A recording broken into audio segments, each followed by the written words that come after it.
말로 대답했습니다. 나는 주를 위해 길을 곱게 하라고 광야에서 외치는 사람의 소리요. 아멘. 오늘 저는 무척이나 기대되는 소개를 하고자 합니다. 제가 온누리 교회 사역하면서 만났던 그 수많은 목회자들 가운데서 제가 마음 깊이 제일 닮고 싶은 사역자이십니다. 마음 깊이 존경하고 여러분 온누리 교회에 주신 X29의 비전 2,000명의 선교사를 파송하고 10,000명의 사역자를 배출하는 그 꿈 한 목사님을 통해서 선포되셨는데 온누리의 2,000 선교 본부가 세워지고 그 2,000 선교 본부장으로서 지금 거의 1,800명의 선교사들이 파송되고 또 현장에서 사역하고 있는 이 시간까지 본부 선교사로서 세계 곳곳 누비며 힘들고 어려운 선교사님들 한 분 한 분 손을 잡아주시며 정말 온누리의 2,000만의 비전이 이루어지는 그 모든 걸음에 가장 중심에 계셨지만 가장 소리 없이 겸손하게 섬기신 분이 아닌가라는 생각 듭니다. 공부도 다 하고 또 안수받고 할 수 있지만 호칭이 늘 전도사님이셨던 이유는 그 한결같은 섬김의 삶처럼 끝까지 겸손히 사시려고 하시는 그 모습까지도 제가 본받고 싶다 하는 마음 듭니다. 올해 7순이 되셔서 교회 공식 사역에서는 마지막 한 해이지만 그러나 사랑하는 선교사님의 가슴에는 아직도 뜨거운 청년의 열정과 불이 있고 온누리 NGO인 더 멋진 세상을 통해서 계속해서 더 놀라운 사역들이 펼쳐 나가고 있습니다. 오늘 너무너무 가슴 벅차고 기대되는데 여러분 우리가 오늘 온누리 교회에 존재할 수 있는 그 밑거름과 그 모든 헌신과 희생에 땀을 흘려주신 김창옥 선교사님께서 오늘 말씀 전해주실 때 여러분 가능하시다면 우리 믿음의 대선배들 향해 자리에서 다 일어나셔서 큰 사랑과 환영과 축복의 박수로 우리 박수 한번 드리셨으면 좋겠습니다. 사랑하는 선교사님 말씀 전해주십시오.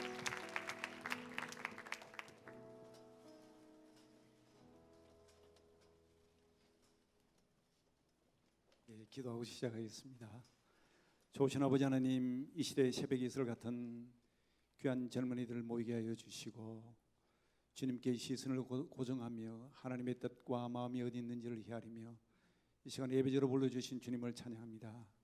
우리의 눈을 열어 주의 법의 기함을 보게 하여 주옵시고 말씀을 통하여 주께서 이 시대에 외치는 소리가 무엇인지 기억하며 그 부르심 앞에 아버지 온전히 설 수 있는 귀한 얼바인 청년 한 분 한 분이 되도록 이 시간 기름 부으시고 축복하여 주시옵소서. 예수 그리스도의 이름으로 기도드립니다. 아멘. 예, 선교제에 가기 앞서서 또 여러분들을 뵙게 돼서 얼마나 감사한지 모르겠습니다. 저는 오늘 위해서 소개한 대로 NGO인 더 멋진 세상, 더 멋진 사람들과 함께 더 멋진 세상을 만들기 위해서 온누리 교회가 25주년이 되었을 때 지금으로부터 5년 전입니다. 하영재 목사님께서 온누리에게 주신 25년 동안의 축복을 헤아리 보니까 너무 크다, 너무 아름답다. 이 축복을 어떻게 세상에 나눠줄 것인가. 물론 지금 선교를 통해서 나눠주고 있지만은 선교로 접근하기 어려운 지역들이 너무나 많다는 거죠. 그들에게도 어떻게 그리스도의 사랑을, 그 이름의 능력을, 그 이름 예수 그리스도의 사랑을 전할 것인가 하면서 세운 것이 더 멋진 세상 NGO 베러월드를 창립하게 되었습니다. 올해 만 5년이 됩니다.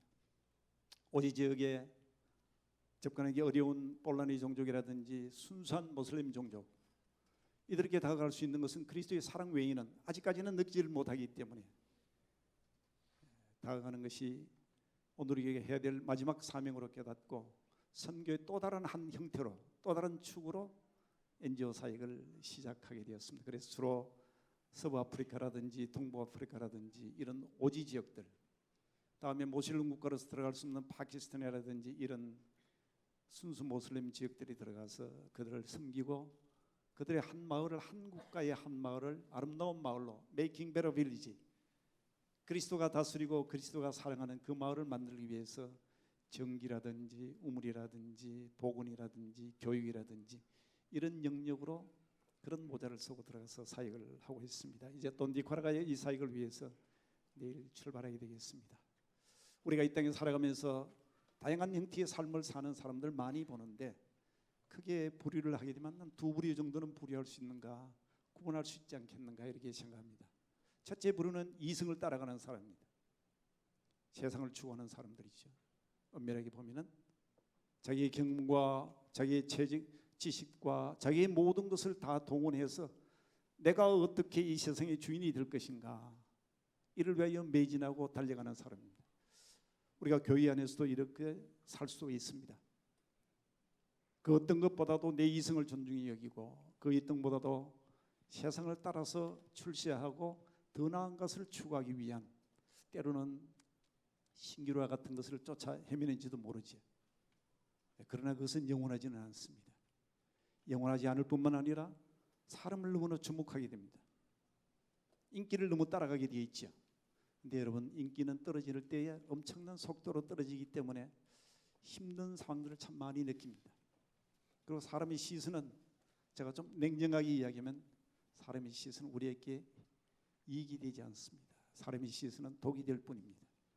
여러분들이 인터넷에 댓글을 건다든가 잘못된 그런 이야기를 할 때, 악플을 달 때에 그 글을 읽는 사람이 얼마나 힘이 드는지 알 수 없습니다. 저도 지난 한 주간은 참 힘든 시간을 가졌어요.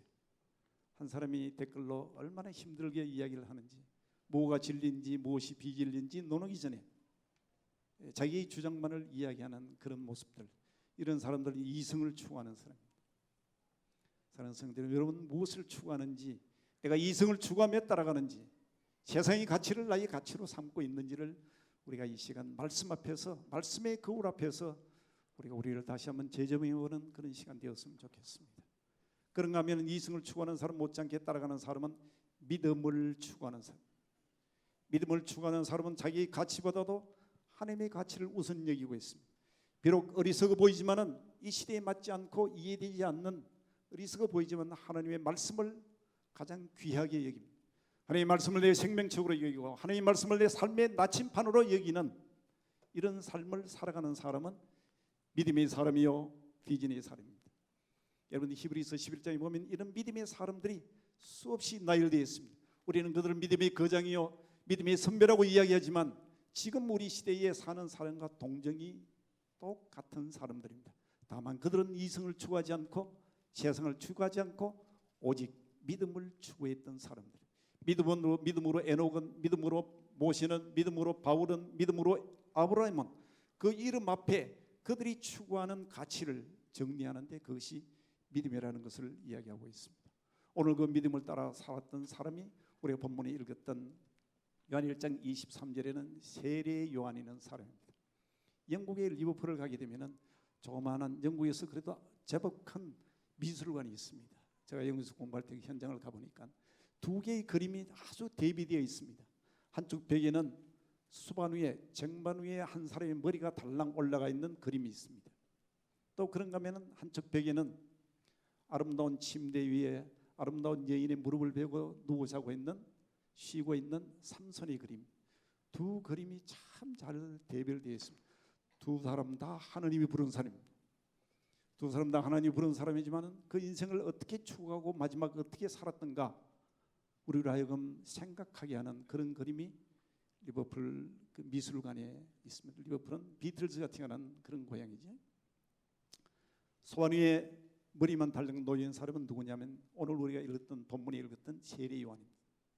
세례 요한은 마지막 인생이 아무것도 남겨놓은 것 없습니다. 아무것도 남겨놓은 것 없이 그냥 애매하게 젊은 나이에 죽음만 초래했습니다. 그것도 참수형을 당했습니다. 그런가 하면 삼손은 기쁘게 살았습니다. 자기의 힘을 자랑하고 과시하고 여인들을 사랑하고 자기가 원하는 사는 것들은 다 취하는 이런 형태로 그런 삶을 살았습니다. 이 두 사람 중 오늘 우리가 주목하는 사람은, 성경이 우리로 하여금 주목하게 하는 사람은 세례 요한이라는 한 사람입니다. 세상 사람들이, 종교인들이 세례 요한을 넌 누구냐? 라고 질문합니다. 왜냐하면 담대하게 외칩니다. 이 독사의 자식들아, 담대하게 외칩니다. 도끼가 이미 썩은 나무 뿌리에 놓여 있다. 마지막 심판을 예고하면서 담대하게 그 시대를 외치는 사람이기 때문에 그렇습니다. 이 세례 요한은 그럼 너가 누구냐는 질문할 때 너가 세례 요한이 담대하게 외칠 때 너가 선지자냐? 너가 엘리야냐? 이런 질문을 합니다. 심지어는 그들이 세례 요한을 너가 예수냐라고 질문합니다. 이 질문을 받은 세례 요한은 그렇게 나는 예수도 아니다. 나는 그분이 신들매를 풀 정도로 그 정도도 되지 않는다. 자기의 나약함과 연약함을 고백할 때에 그러면 도대체 너는 누구냐? 라고 이야기할 때 세례 요한은 자기 자신을 외치는 겁니다. 계정에 보면 이렇게 이야기를 하고 있습니다. 나는 선지자의 말과 같이 주의 길을 곧게 예비하기 위하여 광야에서 외치는 자의 소리라고 자기의 정체감을 분명하게 설명하는 것을 보게 됩니다.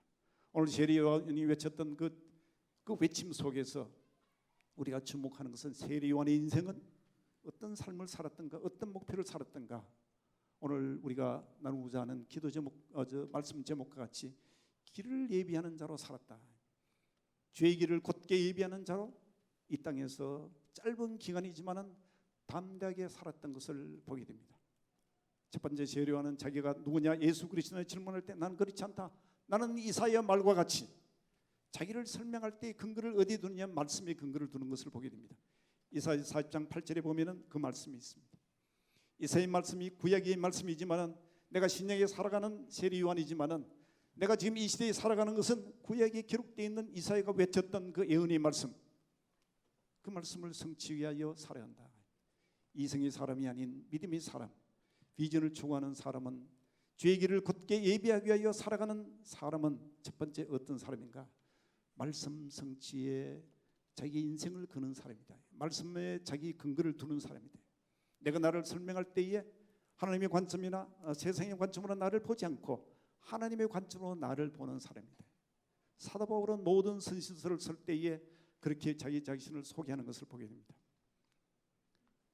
에베소 교인이나 로마 교인이나 모든 고린도 교인이나 모든 성도들이 자기가 가르쳤던 사람들이지만은 자기를 쓸 때에 로마 사도 바울의 서지서 1장 1절은 되게 이런 표현을 씁니다.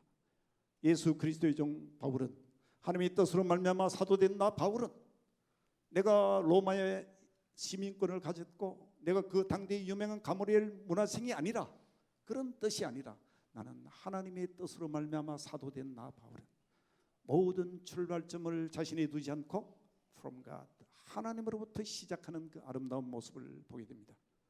사랑하는 성도 여러분, 우리가 비전을 추구하고 믿음을 따라가기 위해서는 내가 내 자신을 바라볼 때에 하나님의 시각으로 바라보고 하나님의 시선으로 여러분이 출발하면 좋겠습니다. 내가 지금 어떤 학교를 다니고 어떤 직장에 다니고 이런 것도 중요하겠지만은 그보다 더 먼저 하나님이 나를 어떻게 보나 하나님의 뜻으로 말미암아 나 얼바인 청년부 나 누구는 이런 고백을 할 때에 우리는 세상을 주목하지 않고 하나님을 주목하는 믿음의 사람으로 나가게 될 것입니다. 이것이 얼마나 큰 축복이요 하나님이 우리에게 주신 놀라운 일들을 이루기 위한 기본인지 알 수 없습니다.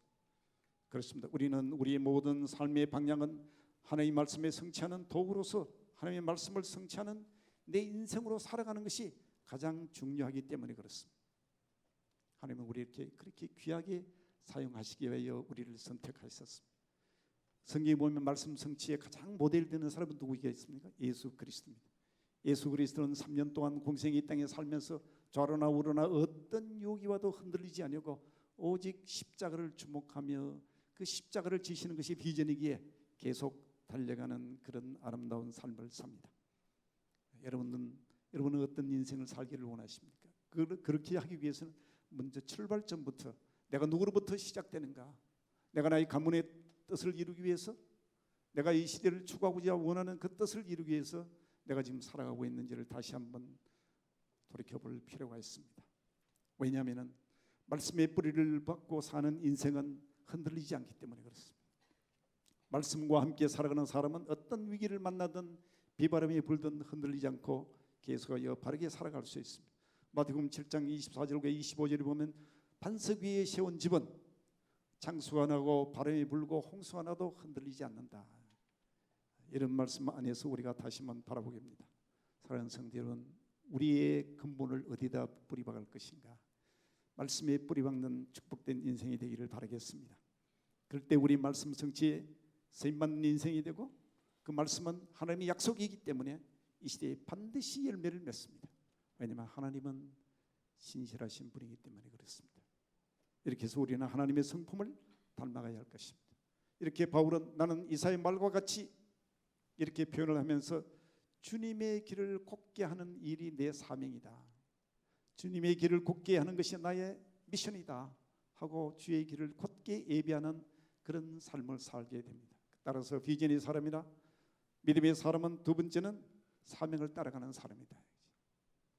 내가 나를 살아가는 내 인생의 방향이 주님의 길을 곱게 예비하는 그와 같은 부르심에 합한 삶을 살아가는데, 부르심에 합한 아름다운 삶을 살기 위해서는 내 부르심에 대한 바른 이해와 확신이 있어야 합니다. 확신이 없으면 흔들립니다. 수많은 선교사들이 어렵고 힘든 사역지에 나가서 사역을 하는 이유는 하나님이 자기를 부르신 부르심이 확실하기 때문에 그렇습니다. 인간적 생각으로서는 오지지역하기 어렵습니다. 지금 이제 제가 8월에도 다녀왔습니다만 세네갈에 그 락로즈라는 호수 옆에 가면은 본나바라는 사막이 있습니다. 고운 모래로 형성된 사막입니다. 프랑프에는 우기철에만 좀 날까요? 거의 나지 않는 그런 지역에 오늘 이 청년부에서 막 주일학교를 가르쳤던 교사 부부가 결혼을 하고 결혼 후에 얼마든지 좋은 곳을 살 수 있는데 부르심이 확실하니까 그 지에 가서 사막 위에 살고 있습니다.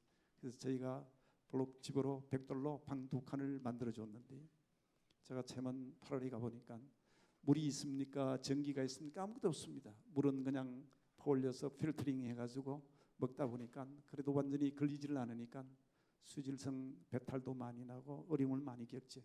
그럼에도 불구하고 그 지역에는 본란이 종족 예수 그리스도를 알지 못하고 초상대대로 예수를 믿는 사람이 한 사람도 없습니다.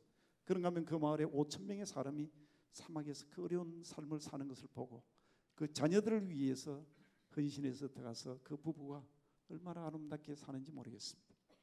제가 보니까 참 감사하기도 하고 미안하기도 하고 너무나 열악한 환경에 살기 때문에 그러면서도 아무런 불평이나 불만하지 않고 하나님이 당신을 부르심의 이유가 분명하니까 확실하니까 그렇게 살아가는 그런 삶을 사는 것을 보았습니다. 얼마나 아름다운 삶을 사는지 모르겠습니다. 이렇게 삶을 살 때에 하나님께서는 그 삶을 책임져 주시고 주께서 계획하신 일들을 이루는 일에 아름답게 쓰임 받습니다. 왜냐하면 이런 일들이 그들의 인생에 우리의 인생의 목적이 되기 때문에 그렇습니다. 목적을 이루기 위해서 방향이 분명하다는 거지. 이렇게 살 때는 참 여러 가지 유혹도 참 많이 있습니다. 왜 이렇게 살아야 하나? 꼭 그렇게 살아야 하는가? 이렇게 사는 것이 바른 길인가? 이렇게 살면서도 내가 그 일들을 할 수 있지 않겠는가? 라는 다양한 유혹도 올 수 있습니다. 이런 유혹, 예수님께서 십자가를 지실 때 수많은 유혹을 받지 않습니까? 광야에서도 받습니다. 그것도 사탄에게 하나님이 직접 이런 유혹을 받습니다. 주의 길을 곱게 예비하는 것은 어떤 의미를 갖는 뜻이겠습니까? 우리가 성경에 보면은 마태복음 24장 14절에 모든 민족에게 복음이 전거되리니 그제 끝이 오리라. 이 땅의 마지막 징조가 많이 보이지만은 그 끝이 오지 않는 이유는 모든 복음이 모든 민족에게 전파될 때 끝이 온다고 성경은 우리에게 분명히 약속하고 있습니다. 성경을 마무리하면서 계시록기 22장에 보면은 주님께서 말씀하십니다. 내가 진실로 속효리라. 반복섬에서 요한에게 이렇게 이야기할 때 요한은 주 예수의 오시옵소서 마라나타 이렇게 하면서 성경은 마무리합니다. 주님이 이 땅에 오시는 시간은 얼마 남지 않았지만 주님이 오시는 조건으로 주의 길이 예비되기 위해서는 많은 나라와 민족과 족속들이 예수를 믿어야 되는데 아직도 예수 믿지 않는 종족이 너무나 많다는 거지. 예수를 믿지 않고 예수를 모르는 사람이 너무나 많습니다. 우리는 이렇게 자유롭게 예배를 드릴 수 있지만 예배당에 한 곳도 없이 예수 믿는 사람이 아무도 없는 것이 허다합니다. 가보면 그러나 주님께서는 그들이 주님 앞에 나오기를 기다립니다. 우리가 즐겨 부르는 찬양이 있죠. 계시록 7장 17절인가요? 보면 구원의 주님이 구원하심이 보좌에 앉으신 어린 양이께 모든 나라와 족속과 백성과 방언과 허다한 무리들이 보좌 어린 양 앞에 모여 구원의 주님을 노래합니다. 손을 들고 주님을 찬양합니다. 아직도 그 자리에 없는 그 자리에서 예배를 하지 못하는 아직도 예배가 무엇인지 알지 못하는 그런 종족과 나라와 민족이 너무나 많은데 그들이 그 자리에 오도록 주님이 기다리십니다. 이것은 계시록 여러분 1장 1절을 보면은 이것은 하나님의 약속의 말씀이 있습니다. 이 계시의 말씀은 반드시 될 일이요 속히 될 일이라고 분명히 말씀하고 있습니다. 이렇게 반드시 될 일이요 속히 될 일을 어느 누구에게 맡겨주신 것이 아니라 저와 여러분에게 이 시대의 교회에게 맡겨주셨다는 거죠. 우리가 교회를 위하여 우리가 교회에서 선교하는 이유는 선택이 아닙니다. 주님 우리에게 그날을 위해서 우리에게 맡겨주신 과업이라는 거죠. 히브리서 9장 17절에 보면 사람이 한 번 죽는 것은 정한 위치다. 그 위에는 반드시 심판이 있다. 내가 언젠가 주님 앞에 설 때에 어떤 삶을 살았던가 이것은 우리에게 깊이 생각할 문제가 있습니다. 어느 날 한 목사님께서 영국에 공부할 때에 어느 시골에 가셨답니다. 시골에 가서 대화를 하는 과정 안에 말씀하시기를 어느 한 노파가 교회에서 만났는데 그 영국 노파가 하는 얘기가 내가 한국에 가본 적도 없고 들어본 적도 제대로 모르지만은 당신이 한국에서 왔다니까 내가 굉장히 기쁘다. 그 이유는 내가 지금 평생 한국이 6.25 동란이 났다는 이야기를 듣고 지금까지 한국을 위하여 중보한다. 내가 한국에 가서 복음을 전할 수 없지만은 그 한국을 위하여 내 평생 기도하기로 결정하고 지금도 기도하고 있다는 이야기를 들었답니다. 그 이야기를 들은 한 목사님께서는 얼마나 감동이 되고 얼마나 하나님께 감사한지, 한 사람의 기도가 정말 하나님 앞에 보좌를 움직이는 그 기도가 얼마나 큰 기도인가, 어떻게 한국은 이렇게 마음 놓고 복음을 전할 수 있고 예배를 할 수 있는 나라가 된 동기가 무엇인가, 이 한 사람의 헌신자가 있다는 거지. 그래서 가는 선교사가 되든지 보내는 선교사가 되든지 이런 우리의 자세가 말씀 앞에 바르게 설 때에 그렇게 하는 것이 그것이 선교이고 그것이 주의 길을 곧게 예비하는 것이 주께서 이 땅에 오시기를 원하는 대로가 있습니다. 이 대로를 수축하는 왕의 대로를 수축하는 사람들, 오늘 세리와는 우리에게 그렇게 도착합니다. 나는 주의 길을 곧게 예비하는 사람이다. 사랑하는 얼반 성도 여러분, 여러분의 인생이 하나님이 이 땅에 오시기를 원하는데 주님이 재림하시기 원하는데 그 땅을 곧게 예비하는 일에 아직도 복음이 없는 나라와 민족을 위하여 무릎 꿇고 기도하고 중보하고 나갈 때에 여러분 한 분 한 분 때문에 그 민족이 주님 보좌 앞에 나와 군이 주님을 노래하고 찬양한다는 것, 우리는 듣기만 해도 정말 가슴 벅찬 일이요 정말 얼마나 감사한 일인지 알 수 없습니다. 이제 여러분들 신문지상을 보든 텔레비전을 보시든 아직도 복음 없이 헤매는 그런 혹시 영상을 보게 되면 그 종족을 가슴에 품으시기 바랍니다. 그 종족을 가슴에 품고 날이면 날마다 가슴 하나님 앞에 울부짖어 보십시오. 하나님, 전 민족이 주님 보좌 앞에 나와 군이 주님을 찬양하도록 하나님 해주십시오. 내가 그 자리는 가지 못하지만은 하나님은 그 민족이 두 손을 두고 주를 찬양하는 종족이 되십시오. 여러분 평생 기도해 주십시오. 그 기도는 절대 헛되지 않습니다. 저도 이런 새벽이면 수많은 종족을 위하여 기도합니다. 실제 몸으로 세계 일주하려면 얼마나 힘듭니까? 제가 선교지에 다니고 온 것을 며칠 전에 우리 선교본부장이 전도사님 세계를 얼마나 다니십니까? 글쎄 한번 계산해 보죠. 처음 한번 계산해 봤어요. 대충 판단해 보니까 지구 한 40바퀴는 돌았더라고요. 이렇게 다닐 수도 있지만 여러분 한 민족을 위하여 한 종족을 위하여 가슴에 품고 그 하나님의 변화가 보좌를 움직일 때에 분명히 그 종족은 여러분의 기도 때문에 보좌 어린이 앞에 나와 군이 주님을 찬양할 것입니다. 믿습니까? 믿으시기 바랍니다. 하나님은 신실한 분이고 우리 때문에 아직도 기다리고 계시는 그 하나님이신 것을 우리는 오늘 세리요한의 고백을 통하여 우리는 듣게 됩니다. 반드시 오십니다. 주님은. 그렇기 때문에 선교는 선택이 아니고 필수요. 선교는 어려움이 아니고 축복입니다. 선교는 주의 길을 예비하는 것입니다. 그렇기 때문에 우리는 모델 되신 그 하나님, 그 예수 그리스도를 주목하며 이 땅에 가장 먼저 오신 분이 누구냐? 예수님이 이 땅에 가장 먼저 오신 선교사다. 빌립보서 2장 5절 이후에 그런 말씀이 있습니다. 예수님이 오시는 모습이 있지.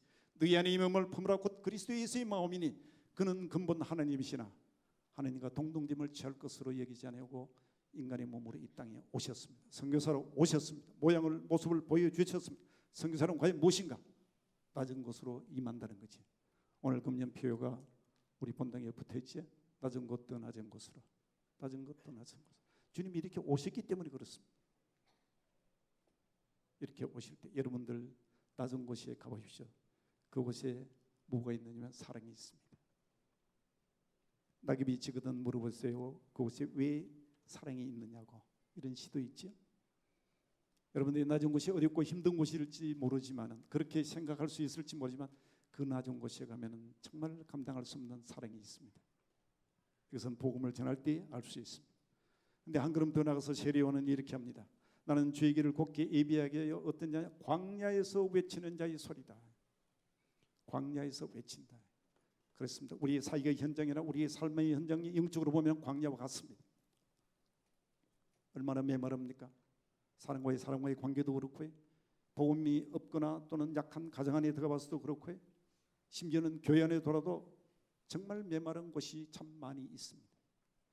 그 광야에서 우리가 해야 할 일은 정말 겸손하게 세례요한과 같이 지혈한 낙타트 옷을 입고 석청과 메뚜기를 먹고 이런 겸손한 삶을 사는 그런 모습을 보게 됩니다.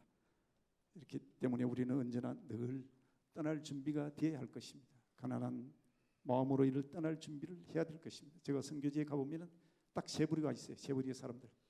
첫 번째는 거주민이 있어요. 그 땅에 사는 사람.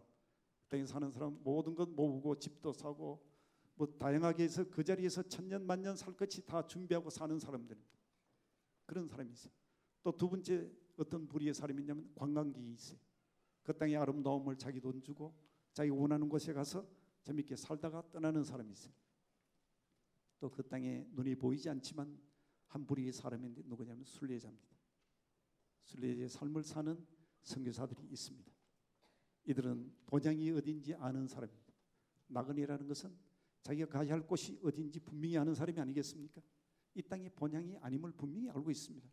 사랑하는 여러분, 우리가 사는 이 땅이 본향이 아닙니다.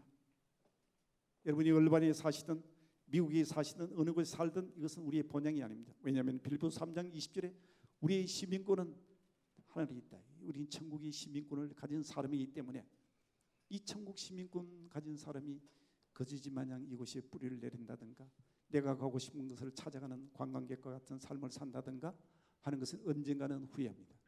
사랑하는 성도 여러분, 제가 한 가지 진리를 말씀드릴게요. 인생은 예비가 없습니다. 인생은 예비가 없습니다. 여러분이 아무리 젊었다 하더라도 언젠가는 하나님이 부르실 때에 내가 이제는 그렇게 살지 않았으면 이제 살지 않겠지 하고 돌아설 수 있는 이런 시기가 지금 바로 지금입니다. 그 언젠가 나도 그렇게 되겠지 이런 거 없습니다. 예비가 없기 때문에 우리는 천국의 순례자로서 이 땅에 살아가고 있습니다. 그렇기 때문에 우리는 내가 살고 있는 삶의 현장이 무엇인지, 하나님이 내가 왜 부르셨는지, 왜 이 교회에 오시게 하셨는지 이것을 하나님의 뜻을 향하여 우리가 볼 때에 우리는 세상에 마음을 두지 않고 세상을 향하여 오히려 거슬러 올라갑니다. 제가 아침마다 새벽에 교회 갔다 오면은 한강에 아내하고 같이 이렇게 좀 조깅을 합니다. 선교지하도 다니다 보니까 뭐 기초적인 뭔가 체력도 좀 있어야 되겠고 해서 가보면은 간혹 가다가 그 한강에 고기를 좀 보게 되는데 대개의 한강을 떠내려가는 고기는 죽은 고기입니다. 살은 고기는 절대 떠내려가지 않습니다. 영유합니다. 믿음을 가진 사람은, 비전을 향하여 가는 사람은 세상의 물길에 흘러가지 않습니다. 오히려 영유한다는 거죠. 이런 것을 우리는 반드시 보아야 할 것입니다. 순례자는 그런 사람들, 이 땅에 내가 사는 본향이 아니라는 것을, 내가 시민권이 하늘에 있다는 것을, 그렇기 때문에 내가 이 땅에 뿌리를 내리고 살 곳이 아니라는 것을 분명히 알고 있기 때문에 계속하여 전진합니다. 여러분들 세상에 마음을 빼앗기면 마음 빼앗기는 것으로 여러분 다 괜찮을 것 같지만 그렇지 않습니다. 삼손을 보면 우리가 알 수 있어요. 내가 저 서두에 삼손의 그림을 잠깐 말씀을 드렸는데, 삼손이 어느 날 그 한 아가씨를 만납니다. 소래골짜기에 한 아가씨를 만납니다. 그렇게 해서 마음을 주고 싶었어. 그러나 마음을 주지 않았어요. 블레셋군이 계속해서 그 여인에게 이야기합니다. 들릴라 여인에게 삼손의 힘이 도대체 어디서 났는가 너 좀 알아보라. 아무리 삼손이 이야기해도 내 그너는 머리카락만 뽑아봐라, 무는 돈 이렇게 해봐라 저렇게 해봐라. 그래도 삼손의 힘이 근원을 알지 못하고 계속해서 블레셋과의 이런 어려운 부분들이 있으니까 그 여인을 죽이려고 하니까 그 여인이 마지막 삼손에게 이야기합니다. 도대체 당신은 나에게 마음이 없다. 나에게 마음을 안 주었다는 거죠. 이것을 듣고 삼손은 고민합니다. 그러고 나서 그 여인에게 마음을 다 줘버려요. 그러면서 나의 힘의 근원은 어디서 나는가? 나는 나시로 나왔기 때문에 내 머리털만 다 이렇게 밀면은 그 힘의 근원이 없어진다 하고 그 마음을 줘버렸어요. 마음을 빼앗겨 버렸어요. 그 여인에게. 그러고 나서 삼손은 마음만 뺏겼습니까? 마음을 뺏긴 삼손은 이어서 그 다음에는 머리카락이 다 빼고 힘의 근원인 나스릴이 증표가 다 없어졌습니다. 또 심지어는 눈까지 다 뽑혔습니다. 또 그러면 하나님의 사람이 그렇게 용맹했던 사람이 블레셋인들이 다 모인 가운데서 완전히 광대 노릇을 하는 인기고 모든 것이 다 빼앗겼습니다. 마지막에 그래도 하나님의 은혜로 자기가 평생에 죽였던 블레셋 사람보다 더 많은 사람을 죽이면서 그 목숨도 없어졌습니다. 마음을 빼앗기면은 마음만 뺏기는 것 같은데 그러잖아요. 내가 갖고 있는 모든 것 다 빼앗기고 하나님 이름도 빼앗기고 나의 인생이 완전히 제로베이스가 되는 것을 보게 됩니다. 이런 것을 볼 때 우리가 아무리 이곳에서 힘들고 어려운 사람이 있다 하더라도 우리는 말씀을 부여잡고 내 마음을 세상에 주지 않고 내가 세상을 추구하지 않고 내가 이성을 주지 않고 추구하지 않고 믿음을 추구하는 사람이 되어야 할 것입니다. 마지막으로 세리요한은 이렇게 얘기합니다. 나는 광야에서 외치는 자의 소리다. 외치는 자의 소리다. 사랑하는 여러분, 우리 모두가 이렇게 살았으면 좋겠어요. 나는 외치는 자의 소리다. 자기 가슴에 손을 감해볼까요? 나는 외치는 자의 소리다. 우리는 외치는 자의 소리. 무엇을 외치? 주의 길을 곧게 예비하기 위하여 광야에서 외치는 자의 소리. 누가 외치겠습니까? 사랑하는 성도 여러분 한번 외쳐보셨습니까? 저분이 그리스도라고 예수를 믿으라고 한번 외쳐보셨어요? 어떤 사람이 외칩니까? 첫 번째, 복음에 빚진 사람은 외칩니다. 내가 복음에 빚진 자다. 과연 내가 누구인데? 에베소 2장의 말씀대로 나는 허물과 죄로 죽을 수밖에 없는 사람인데 내가 지금 구원을 받았다. 내가 지금 구원을 받았다. 이거 얼마나 여러분들 감격스럽습니까? 이 감격이 여러분들 다시 회복되어야 됩니다. 이렇게 우리가 선교할 수 있어요. 외칠 수 있어요. 예수가 그리스도라고 외칠 수 있습니다. 주 예수를 믿으라고 이렇게 외칠 수 있어요. 이게 바보 같은 삶이 아니겠습니까? 그럼에도 불구하고 우리가 외칠 수 있는 것은 내가 복음에 빚진 자이기 때문에 그렇습니다. 로마서 1장 14절에 바울은 이렇게 얘기합니다. 나는 헬라인이나 야만이나 그리스도인 어리석은자나 모든 사람에게 나는 빚진 자다. 우리는 그냥 그리스도인 정말 나이스한 사람들 또는 지혜자 내 곁에 있으면 참 좋은 사람이 아니겠습니까? 근데 우리가 내 옆에 바보가 있거나 내가 어리석은 자가 있으면 우리가 얼마나 불편합니까? 이런 것도 아니라는 거지. 복음에 빚진 자는 내가 그리스도인이든 야만이든 지혜자든 어리석거든 모든 사람에게 내가 빚진 자다. 빚은 반드시 갚아야만. 빚은 반드시 갚아야 하기 때문에 외치게 되어 있습니다. 주를 믿으십시오. 사랑으로 외치고 말씀으로 외치고 내 인생을 들여서 외친다는 거죠. 그렇게 해서 바울은 수없는 나라를 다니게 되었습니다. 지금 선교사들이 그렇게 다니는 이유는 뭐겠습니까? 나는 복음에 빚진 자다. 나는 죽을 수밖에 없는 존재지만 하나님께서 주님께서 십자가에 못 박혀 돌아가심으로 말미암아 내가 목숨을 걸고 내가 구원받은 자로 살아가고 있다는 것을 분명히 알기 때문에 그렇습니다. 머뭇거리지 마십시오. 내가 복음에 빚진 자인 것을 여러분이 아십시오. 이 얼마나 귀한 것을 우리가 받았습니까? 귀한 것을 받았으니까 우리는 귀한 것 나눠줘야 되지 않겠습니까? 내가 건강이 있든 건강이 없든 어떤 형편이 있든 그게 별로 중요하지 않아요. 그냥 가서 외치면 돼요. 그냥 찾아가면 돼요. 예수를 믿으라고. 예수를 믿으라는 말이 좀 어려우면 가서 무조건 도와주십시오. 사랑해 주십시오. 저 친구 왜 저리지 저럴 정도로 그것도 시간이 그렇게 많지 않습니다. 그다음에 두 번째 어떤 사람이 외치겠습니까? 한 영혼이 귀하다는 것을 아는 사람은 외칩니다. 나도 믿고 우리가 인구가 많으니까 예수 믿는 사람이 너무 많으니까 교회 젊은이가 많으니까 그 외치지 않아도 되겠다. 지금 예수 믿는 사람이 너무나 많다. 그러니까 나는 외치지 않아도 되겠다. 그러지를 않습니다. 한 영혼이 천하보다 귀하다는 거죠. 세상은 상대적 가치로 우리를 봅니다. 비교론적 개념으로 우리를 봅니다. 그러나 주님이 우리를 볼 때는 한 영혼이 천하보다 귀함을 보고 나를 구원하기 위하여 당신이 한 몸뿐인 십자가에 못 박혀 돌아가셨습니다. 그 영혼이 그렇게 귀하기 때문에 그렇습니다. 그러니까 우리는 이런 주님의 가치에 우리는 눈여겨봐야 됩니다. 누가 보면 8장에 보면 이런 표현이 있습니다. 그 귀신 들려서 아무도 그래서 귀신인데 그래서 그 청년을 아무도 돌아보지 않는데 주님께서는 그 청년을 구원하기 위해 수많은 돼지떼하고 완전히 바꿨습니다. 돼지들을 물에 떨어뜨리고 그 영혼을 구원했습니다. 이것은 그 형제가 좋아서가 아니라 하나님의 형상을 닮은 우리 모두 한 사람 한 사람이 비록 그들이 예수 그리스도를 지금은 믿지 않는다 하더라도 그렇게 귀하기 때문에 그렇습니다. 그걸 받았다는 거죠. 사랑하는 성도 여러분, 내가 귀하면은 상대도 귀합니다. 여러분들 미워하지 마십시오. 우리가 미워하면서 살 시간이 없어요. 사랑하고 살십시오.